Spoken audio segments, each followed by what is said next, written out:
लोगों से कहना चाहता हूं, कम make in India.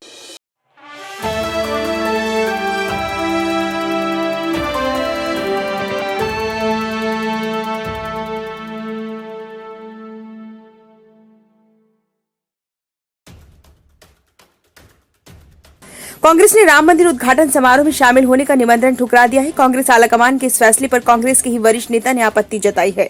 Gujarat Congress के वरिष्ठ नेता अर्जुन मोढवाडिया ने अक्स पर आलाकमान के फैसले की आलोचना की। उन्होंने कांग्रेस नेता जयराम रमेश के एक पोस्ट को टैग करते हुए कहा कि भगवान राम हमारे आराध्य हैं। ये देशवासियों की आस्था और विश्वास का मामला है। राम मंदिर के मामले में कांग्रेस को राजनीतिक निर्णय नहीं लेना चाहिए। वहीं एक अन्य कांग्रेस नेता आचार्य प्रमोद कृष्णम ने कहा कि श्री राम मंदिर के निमंत्रण को ठुकराना बेहद दुर्भाग्यपूर्ण और आत्मघाती फैसला है। आज दिल टूट गया।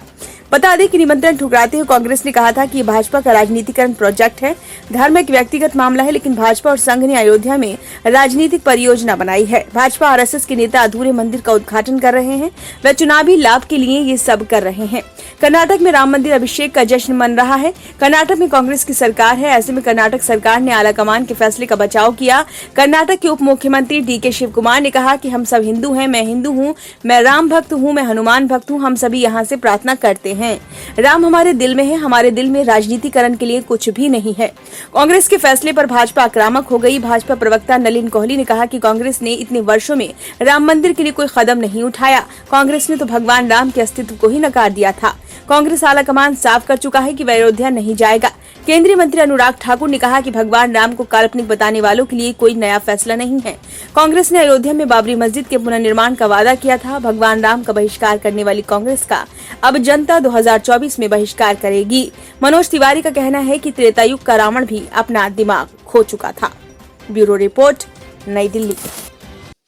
आप सभी जानते हैं कि भारतीय राजनीति के चिर युवा और चिर व्याकुल नेता के पीछे उन्मत्त चिरविघ्न संतोषी पार्टी किसी भी अच्छे से अच्छे अनुष्ठान में विघ्न उत्पन्न करके कैसे संतोष प्राप्त किया जा सकता है, उस प्रवृत्ति की परिचायक कांग्रेस पार्टी के साथ पता नहीं कौन सी समस्या है कि भारत का इतिहास जब जब करवट ले रहा होता है तब तब वो उस अवसर के साथ खड़े न होकर उसका बहिष्कार करते हैं। अभी हाल में आपने देखा, चंद महीने पहले की बात है, पिछले वर्ष की, नई संसद भवन के उद्घाटन का बहिष्कार किया। भाई, नई संसद भवन 150 वर्षों तक चलेगी, इसका भारतीय जनता पार्टी अथवा प्रधानमंत्री श्री नरेंद्र मोदी जी से तो कोई मतलब नहीं है। उस ऐतिहासिक अवसर का बहिष्कार किया, जबकि उल्लेखनीय यह है कि अंग्रेजों के जमाने की संसद का बहिष्कार नहीं हुआ था वॉयसराय के टाइम में। जीएसटी लागू हुआ, भारत के कर संरचना में, टैक्स स्ट्रक्चर में ऐतिहासिक पैराडाइम शिफ्ट हुआ, उसका बहिष्कार किया। G20 अभी अभी हुआ, पहली बार ऐसा हुआ कि 20 राष्ट्राध्यक्ष और वो दुनिया के सबसे शक्तिशाली 20 देशों के राष्ट्राध्यक्ष भारत में आए। क्योंकि मैं पुनः विनम्रता से कह दूं कि नॉन अलाइन समिट भी हुआ था, पर नॉन अलाइन समिट उस समय वर्ल्ड का पावर सेंटर नहीं माना जाता था, and G20 is considered as the power centre. उसमें महामहिम राष्ट्रपति के द्वारा दिए गए भोज का बहिष्कार किया। अरे, भारत की शक्ति का कितना बड़ा उद्भव था। हमारे पूर्व राष्ट्रपति रामनाथ कोविंद जी और द्रौपदी मुर्मू जी के अभिभाषण का बहिष्कार किया, जबकि वो हमारे राष्ट्र के प्रथम नागरिक हैं, परंतु ये एक संयोग की बात थी। देखिए, एक अनुसूचित जाति से थे, एक अनुसूचित जनजाति से थी, इसके बावजूद आपने बहिष्कार किया। और अभिभाषण का बहिष्कार करके आपको मिलना क्या था, यह भी बहुत स्पष्ट था। याद करिए, कारगिल विजय दिवस 2004 के बाद 2009 तक नहीं होता था। क्यों कांग्रेस ने बहिष्कार किया था कारगिल विजय दिवस का? भारतीय जनता पार्टी के प्रखर प्रतिरोध के बाद आधे अधूरे मन से रस्म अदायगी के लिए 2009 के बाद शुरू किया, और अब हम उसको गर्व के साथ मनाते हैं। जब मई 1998 में पोखरण विस्फोट हुआ अटल बिहारी वाजपेयी जी की सरकार के नेतृत्व में, कांग्रेस ने 10 दिन तक बयान ही नहीं दिया, और फिर उसके बाद भी नकारात्मक प्रकार की प्रक्रियाएं, जबकि भारत ने पहली बार ये कहा था कि we have declared now we have become the nuclear state. कितना बड़ा ऐतिहासिक परिवर्तन था, परंतु उसके भी ये विरोध में खड़े हो गए। और तो और, पूर्व राष्ट्रपति प्रणब मुखर्जी जी, जो आप ही की पार्टी के थे, उनके भारत रत्न समारोह का बहिष्कार कर दिया। इसी बहिष्कार के चलते हुए जनता भी क्रमशः उनको सत्ता से बहिष्कृत करती चली जा रही है। परंतु उनकी बुद्धि परिष्कृत होने का नाम नहीं ले रही है। आज जब अयोध्या में श्री रामलला विराजमान की प्राण प्रतिष्ठा होने जा रही है और उस समय एक बार पुनः कांग्रेस ने अपनी उसी प्रवृत्ति के अनुरूप, क्योंकि यह भारत के इतिहास का ऐतिहासिक पल है, यदि आजादी 800 साल की गुलामी के बाद हमें मिली थी 1947 में, यद्यपि कांग्रेसी कहते हैं 200 साल की गुलामी, हम कहते हैं 800 साल की गुलामी, तो ये 500 साल के संघर्ष के बाद भारत का वह स्वाभिमान उभर कर सामने आने जा रहा है जिसके के लिए सरदार पटेल ने कहा था सोमनाथ मंदिर की प्राण प्रतिष्ठा के समय कि जब जब भारत स्वतंत्र हुआ था तो सोमनाथ की अट्टालिकाओं ने आकाश को छुआ था।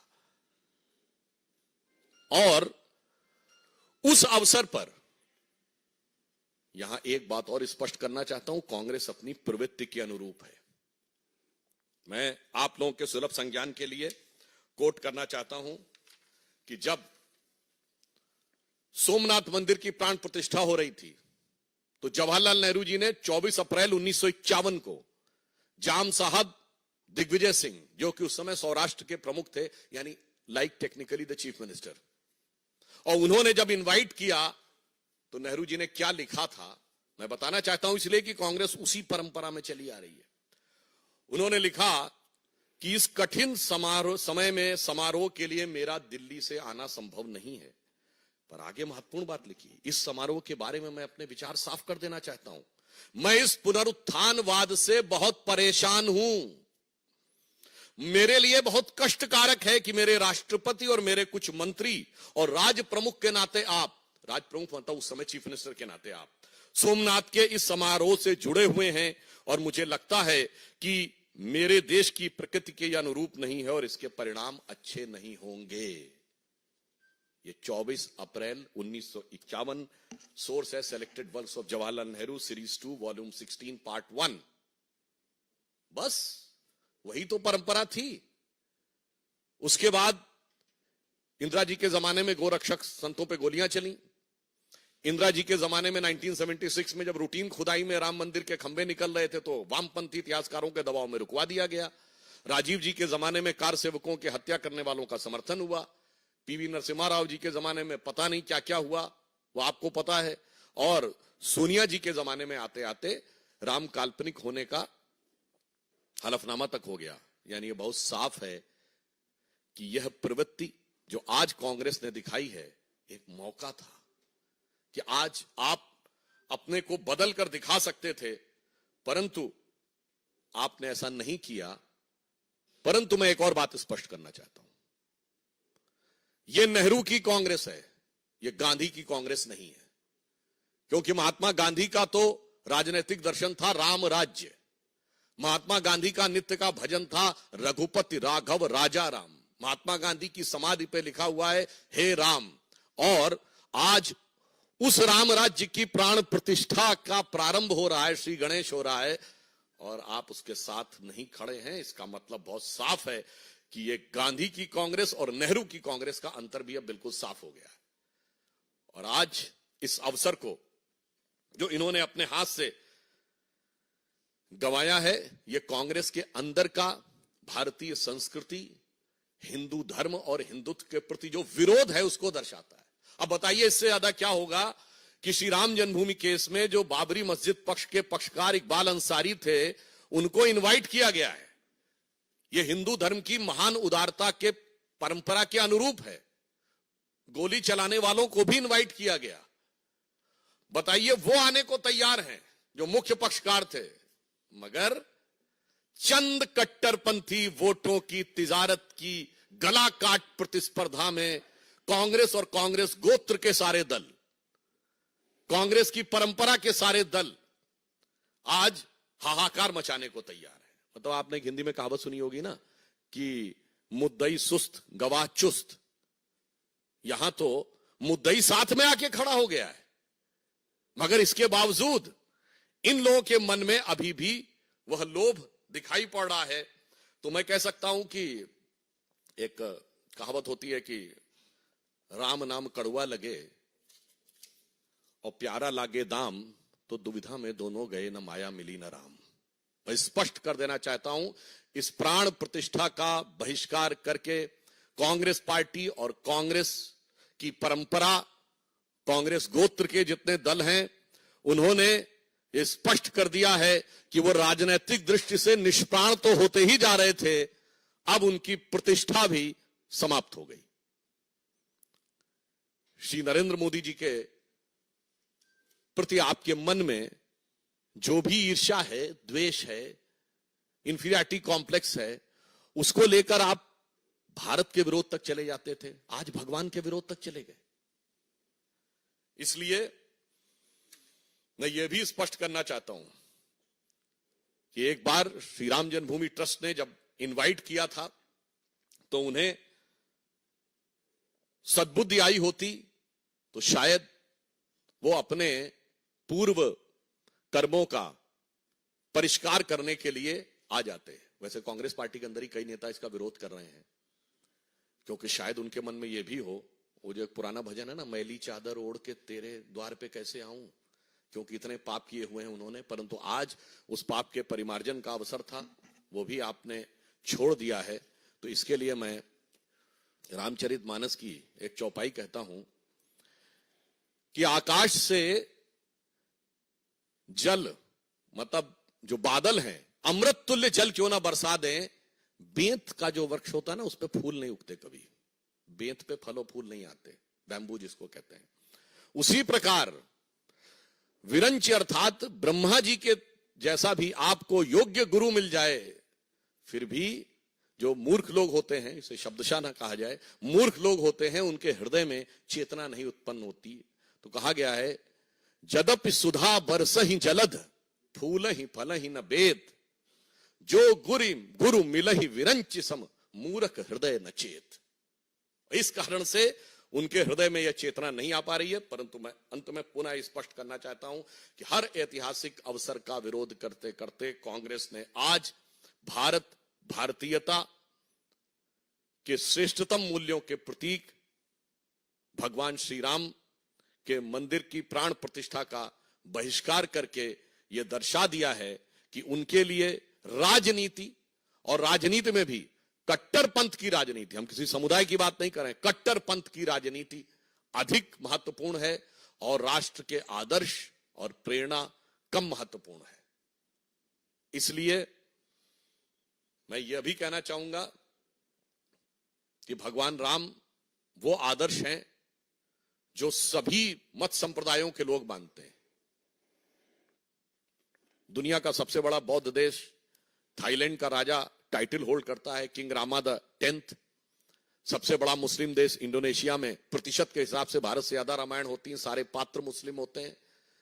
लगभग 60% देश जहां नास्तिक हैं, वहां साउथ कोरिया की लेडी मानती है कि उसका वंश परंपरा भगवान राम से है। परंतु अफसोस की बात यह है कि यहां पर जो लोग अपने को गांधी का स्वयंभू उत्तराधिकारी कहते हैं, वो इसके विरुद्ध खड़े हैं। अफसोस की बात यह है कि आज तक उन्होंने अपने बाकी कर्मों के लिए कभी माफी नहीं मांगी है, मगर यहां पर उनको विरोध नजर आ रहा है। तो इसलिए मैं स्पष्ट रूप से कांग्रेस से कहना चाहूंगा कि आप इसके द्वारा यह साफ स्पष्ट कर दीजिए कि अब आप अपने पुराने बयान पे कायम हैं कि नहीं। श्री पीवी नरसिम्हा राव ने दिसंबर 1992 में कहा था ना, वह तथाकथित मस्जिद दोबारा बनवाएंगे, वो बयान से तो बहिष्कार किया नहीं, अपना विड्रॉ किया नहीं, और इससे विड्रॉ कर रहे हैं। यह दर्शाता है कि कांग्रेस के अंदर की मूल प्रवृत्ति क्या है। धन्यवाद।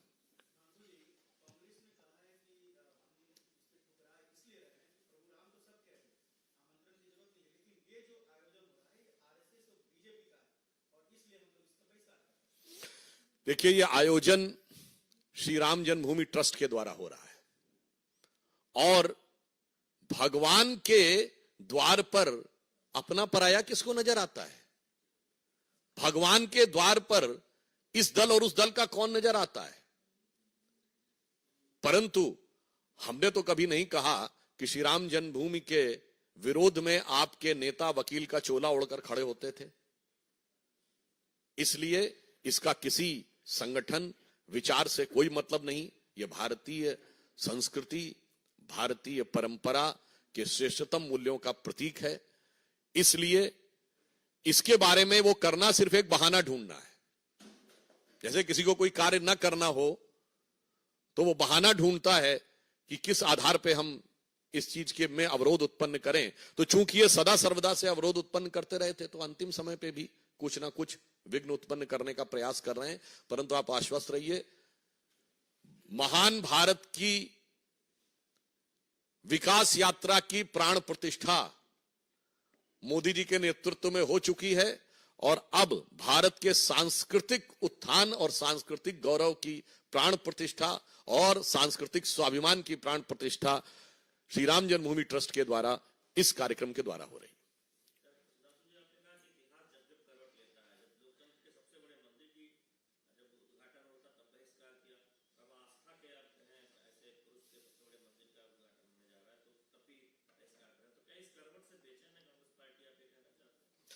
देखिए, ऐसा है कि एक चौपाई है, सकल पदार्थ हैं जगमाही, कर्महीन नर पावत नहीं। तो सभी अच्छे अच्छे अवसर संसार में उपलब्ध हैं, परंतु कुछ लोग जो अपने कर्म से हीन होते हैं उन्हें प्राप्त नहीं होता। इसलिए हर ऐतिहासिक अवसर पर भागीदार बनने से कांग्रेस वंचित रहती है और उसका विरोधी के रूप में खड़ी हो जाती है।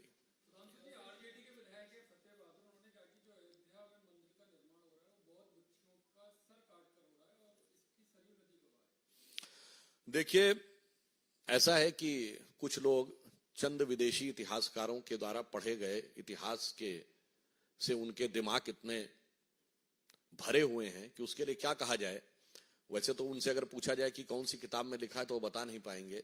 तो उनके लिए मैं एक ही पंक्ति कहना चाहूंगा कि अपने वतन पर सदियों तक है रही हुकूमत गैरों की, लेकिन कुछ चेहरों पर अब तक धूल है उनके पैरों की। ये लोग उसी कैटेगरी के हैं।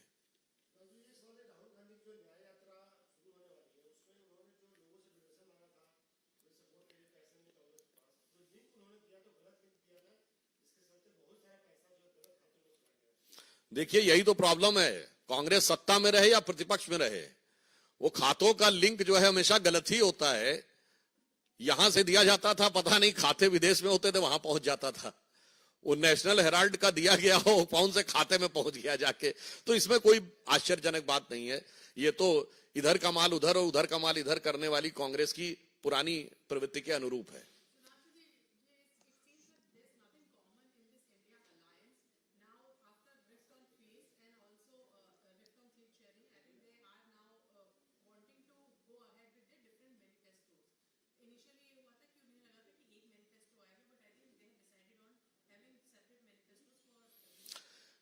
एकता का दंभ भरने वाले अब बंटवारे के नाम पे बिखराव की तरफ बढ़ रहे हैं। तो अब वो अलग अलग राह पे तो पहले भी अलग थे, तो शायद उनके दलों के लिए ये पंक्ति उचित लगती है कि आईने के 100 टुकड़े करके हमने देखे हैं, एक में भी तन्हा थे 100 में भी अकेले हैं। Thank you. तो जैसा आपने देखा, जो लोग